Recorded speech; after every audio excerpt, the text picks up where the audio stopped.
नमस्कार। एन के Singh short hand tutorial में आपका पुनः स्वागत है। आज हम लोग देखेंगे alternative sign for R and H.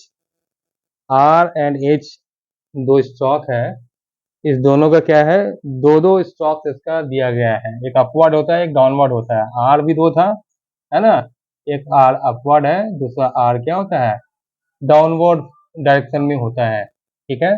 H का भी सेम है। एच एक होता है अपवर्ड, दूसरा एच आपका डाउनवर्ड डायरेक्शन का होता है।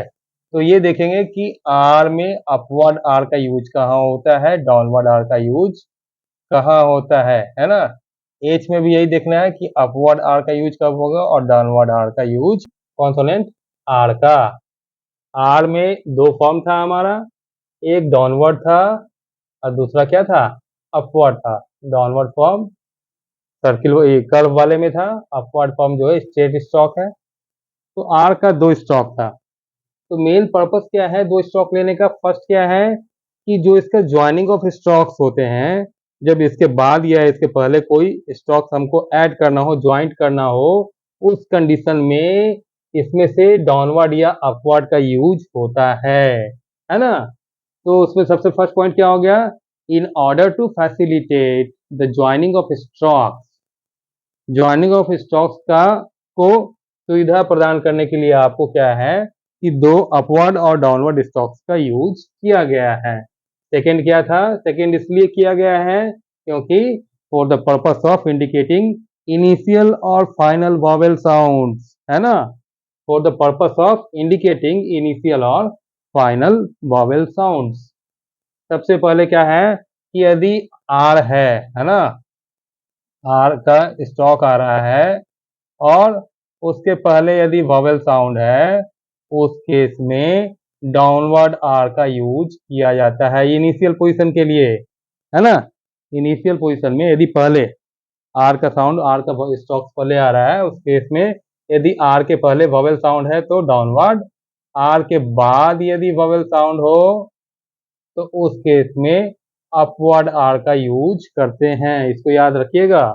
आर के पहले यदि वॉवेल साउंड आता है उस केस में डाउनवर्ड आर, आर के बाद यदि वॉवेल साउंड आएगा उस केस में अपवर्ड आर का यूज करेंगे। ठीक है। फाइनल पोजीशन में भी उसी तरह है। ये तो इनिशियल के लिए हो गया। फाइनल में क्या होगा कि आर, फाइनल मतलब बाद में, आर का स्टॉक यदि हम पहले लिख रहे हैं तो ऐसा, आर का स्टॉक यदि फाइनल यानी लास्ट में आर का स्टॉक आ रहा है उस केस में क्या होता है कि आर के बाद यदि वॉवेल आता है उस केस में क्या होता है, ये अपवर्ड आर का ही यूज होगा। ठीक है। आर के बाद यदि वॉवेल आता है तो अपवर्ड आर का यूज होगा फाइनल पोजीशन के लिए। लेकिन पहले क्या था कि पहले यदि आर का वॉवेल स्टॉक से पहले आता है तो उस केस में डाउनवर्ड आर, और फाइनल के लिए फाइनल। अब कुछ एग्जाम्पल देखेंगे उसके बाद आपका क्लियर होगा।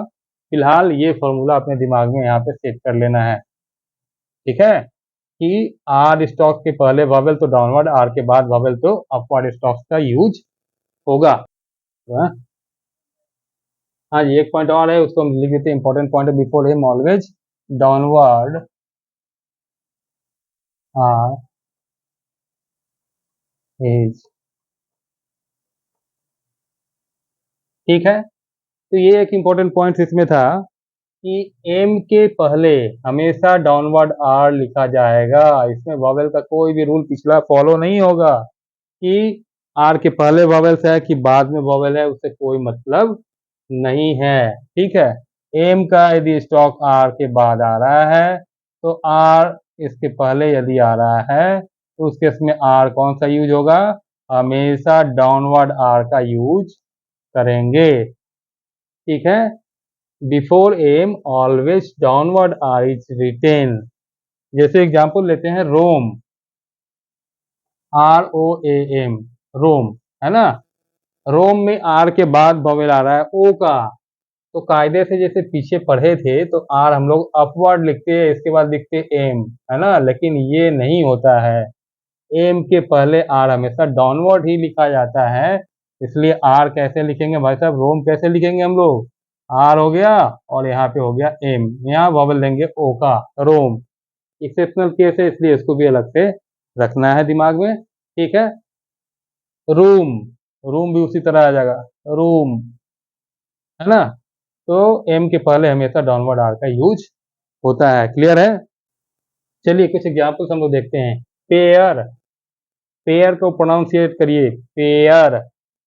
आर के बाद क्या ववेल आ रहा है? नहीं आ रहा है, पेयर, तो क्या करेंगे? पेयर, ठीक है। लेकिन देखिए आर के बाद ववेल आ रहा है, पेरी, पेरी, पेरी। आर के बाद क्या आ रहा है? ई का ववेल, तो पेरी, आर हो गया अपवर्ड, है ना। आर के बाद ववेल नहीं है तो आर हो गया डाउनवर्ड। आर के बाद ववेल आ रहा है तो आर को लिखेंगे अपवर्ड, पेयर, है ना। शेयर, शेयर में आर के बाद ववेल है? नहीं, साउंड नहीं आ रहा है, तो शेयर डाउनवर्ड हो गया आर। एस एच और आर का स्टॉक लिखेंगे, ए का यहाँ पे ववेल देंगे, शेयर। लेकिन वही रहता है आपका, प्रोनाउंसिएशन करता शेयरी। आर के बाद क्या आ रहा है? ई का ववेल आ रहा है, तो क्या करेंगे? आर लिखेंगे अपवर्ड, शेयरी, है ना। तो यही डिफ्रेंशिएट करना था कि आर के पहले वॉवेल है तो उस केस में डाउनवर्ड आर, आर के बाद वॉवेल आएगा तो इस केस में अपवर्ड आर का यूज करेंगे। यही दिमाग में रखिए, ये आपका क्लियर हो जाएगा, ठीक है। नेक्स्ट लेते हैं एग्जाम्पल, एयर। एयर ये इनिशियल सिंगल आपका आर का स्टॉक बनेगा, लेकिन ववेल कहाँ आ रहा है? उसके पहले आ रहा है।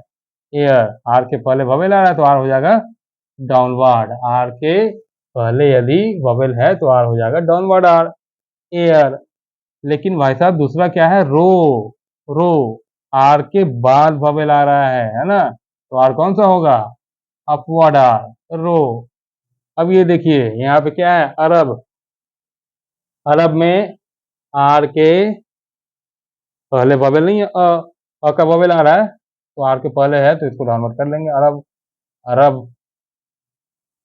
ठीक है। तो ये आपका कंडीशन यहाँ पे बनता है आर के लिए, तो इसको आप ध्यान से देखिए और ये फॉर्मूले को याद रखिए, तो आपका ये आर का कंफ्यूजन दूर रहेगा। इसके अलावा एक चीज़ और आर में होता है जो आपको अभी जस्ट बताते हैं, पहले आप इसको ध्यान से देखिए और बुक में जितने भी एग्जाम्पल्स दिए हुए हैं उसको आप प्रैक्टिस कीजिए, ताकि आपका कोई भी चीज़ ऐसा है जो रूल्स आपका नहीं छूट पाए। हम तो कोशिश करते हैं कि सारा रूल्स को यहाँ पे डालें, लेकिन आप भी बुक को एक बार थोरोली पढ़िए और उसके एग्जाम्पल्स को लिखिए और समझिए, है ना।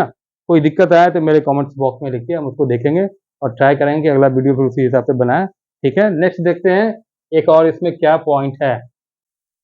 सेकेंड आपका बचता है, तो कॉन्सोनेंट आर का हम लोग देख लिए। इसके बाद इसमें इस चैप्टर में दिया हुआ है कॉन्सोनेंट एच के बारे में, है ना। एच का भी दो स्टॉक होता है, एक होता है अपवर्ड, दूसरा होता है डाउनवर्ड।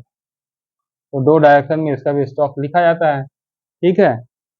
जनरली ये देखा जाता है कि एच के बाद, एच आपका स्टॉक है, इसके बाद यदि कोई हॉरिजॉन्टल स्टॉक है ना,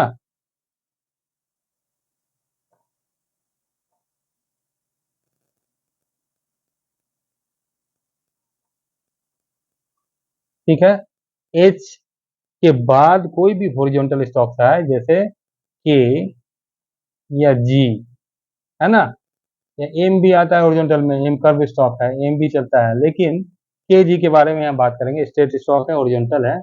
तो एच के बाद भाई साहब के और जी यदि आता है उस केस में हमेशा डाउनवर्ड एज का यूज करेंगे। कौन सा? डाउनवर्ड एज, इसका यूज हम लोग करेंगे, ठीक है। एज के बाद क्या आना चाहिए? के। कोई भी स्टॉक है एज के बाद यदि के आए तो उस केस में डाउनवर्ड एज का, जैसे हॉकी है ना, एज के बाद आएगा ओ और फिर क्या आएगा? के बाद ई, हॉकी। हुक, है ना, हुक, तो कैसे लिखेंगे हुक? हुक, एज के बाद ऊ का वॉवेल और के, यानी एज के बाद यदि वॉवेल साउंड कोई भी हो उससे मतलब नहीं है, एज के बाद यदि के या जी आता है उस केस में डाउनवर्ड एज का यूज करते हैं, ताकि मेरा हाथ का मूवमेंट नहीं रुके, फटाफट लिखाते जाए, है ना। इसलिए डाउनवर्ड का करते हैं। यदि अपवर्ड कोई स्टॉक इसके बाद आ जाता है तब डाउनवर्ड का यूज नहीं करते हैं। यहाँ पे अगला रूल भी है, नेक्स्ट लेसन में बताएंगे आपको, लेकिन यहाँ भी सीख लीजिए थोड़ा, उसमें कोई दिक्कत नहीं है। एज के बाद जनरली एज के बाद कोई डाउनवर्ड स्टॉक आता है, उस केस में अपवर्ड एज का यूज करते हैं। जैसे हेड ना, तो हेड कैसे लिखेंगे, एज का स्टॉक और डी, हेड। ठीक है, लेकिन इस लेसन में नहीं करना है आपको, इसलिए इससे विशेष जोर हम नहीं देंगे, अभी आगे पढ़ना है। इसमें केवल इतना ही सीखना है आपको, एज के बाद कोई भी हॉरिजॉन्टल स्टॉक जैसे के और जी आता है, उस केस में डाउनवर्ड एज का यूज करते हैं। ठीक है, क्लियर। अब आपको आगे एक्सरसाइज बनाने हैं इसके। हो गया।